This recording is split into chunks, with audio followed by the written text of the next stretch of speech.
Great, ladies and gentlemen. I hope that you enjoyed that case study. It's quite an interesting one, and it really does allow you to take a look at how organizational structures do influence the way that we are able to um, achieve our goals, and that we need to change our organic and organizational structure in order to service the market that we're in. So let's take a look at Vuma Pharmaceuticals. Let's just sort of break it down a little bit. So the first question that they asked was, what is the strategic goal? Well, it wants to use its superior research and product development to target those market segments which display the potential to grow at 15% long term. Now, there are only three sectors in the market that are going to be growing at over 15%. And that's the ethical market, the veterinarian market, and the agricultural market, which is just on 15%. So they need to be looking at expanding in those places, and they really aren't. They're expanding in over-the-counter sales, but they're not really expanding very big in ethical, veterinarian, and agricultural. Okay, so that should be their strategic goal. Now, what are their strengths? Well, their strengths are research and product development. Now, those are very technical areas, and yet they're not using their technical expertise to be able to gain a lot more growth in those three markets. So they really need to be targeting their technical strength, their research and development strength, and they really aren't. Okay, so what is their weaknesses? Well, the sales team is not informed. Now, if you've got a very technical product that has major benefits and your sales team don't understand what they're selling, well, then you've got a big problem. And you have to be able to, uh, train them in understanding the technical elements of their product. All right, there's poor delivery. So that's a big problem. There's no stock. Okay, clinical and technical information is hard to get. Now, if that is your strength, and you can't get it to the customer, then you're going to be losing sales. And also, there's no collaboration. Okay, so it seems like everyone's fighting against each other. Now, this tells us that there is a perfect way to be able to change their organizational model to be able to become more of a technical company. All right. So, is the way Vuma is organized impacting them being able to achieve their goals? Well, you looked at the organogram, and it's a functional organogram, which is a very old school, very rigid, and very much about this is the way that things have always been done. Now, if you are technical and you're very heavily on R&D, then you need to actually be either a divisional at the very least, or you need to become a matrix, because a matrix is very much a specific and a very narrow way of being able to give your customer exactly what they need when they need it. So I would say divisional or matrix. So if you said one of those two, I'm very happy to go with you. Okay. Then I want to actually see your restructured organogram, if you can send it to me. So put it on WhatsApp. So take a photo of it. Okay. Send it to me. I'd love to see it. And I'd love to be able to give you guys some comments and some feedback, because these are very important things. It'd be nice to go back to your workplace and go, okay, so how are we actually set up? And are we set up to service the clients in the best possible way?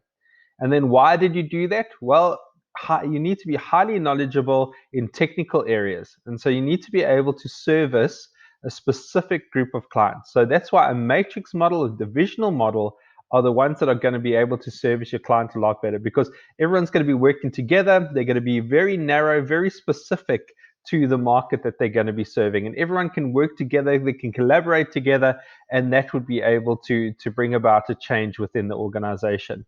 So that's what I saw in Vuma Pharmaceuticals. I'd love to hear what you saw, and send me some notes, send me some organograms, so that we can be able to make sure that we are all with each other. Okay, let's go on to the next question. All right, so we're going to go to our portfolio of evidence. Let me move myself out of this picture. and let's go. Okay, so portfolio of evidence, question number 8. Let's go to our portfolios of evidence. So remember that, okay? Let's go to question number 8. Now, where am I?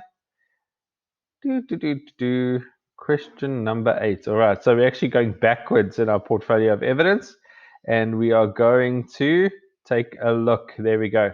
Question number 8. All right, describe 3 management structures through drawing them as organograms. Now, again, you go to your reference materials, you go take a look at the structures, and you're just going to copy them. All right.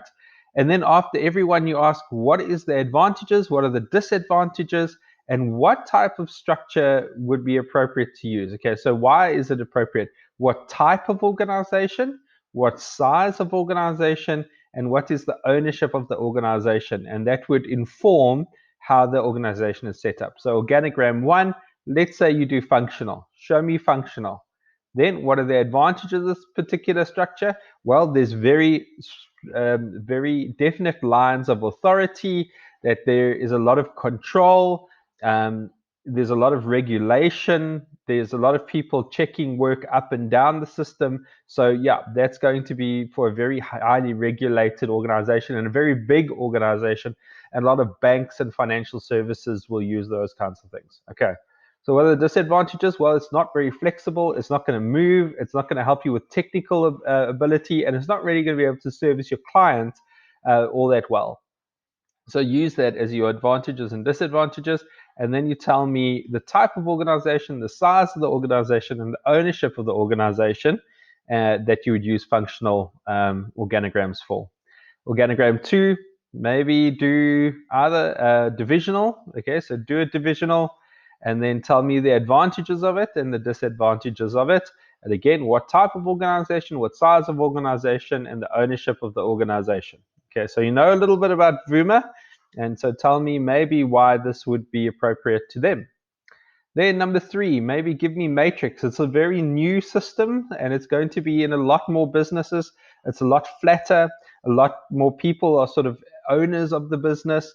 There's a lot less power dynamics, but it is quite complicated. So it's difficult on who do I report to, who's the priority, what kind of workflow, and how does it go. So it's kind of complex, but put together a matrix one. And then again, advantages, disadvantages, and what type of business would use this kind of organogram. All right. Then question 9, what I want you to do is to go to your business, okay, and show me your organogram. Show me the organizational structure that exists in your company. Next to each manager or department head, write in what their management roles are. So I'd love to see who the people are. So who is the head of your organization, and then where does it go to? Is it designed by division, by product, or is it functional? And then who reports into where? Okay, so show me as much of the organization that you possibly can, and you can also put in their names if that helps you, but maybe put in their job title, and that helps me to understand how your organization works. Okay, so that's pretty much organizational structure, and also being able to analyze your organization.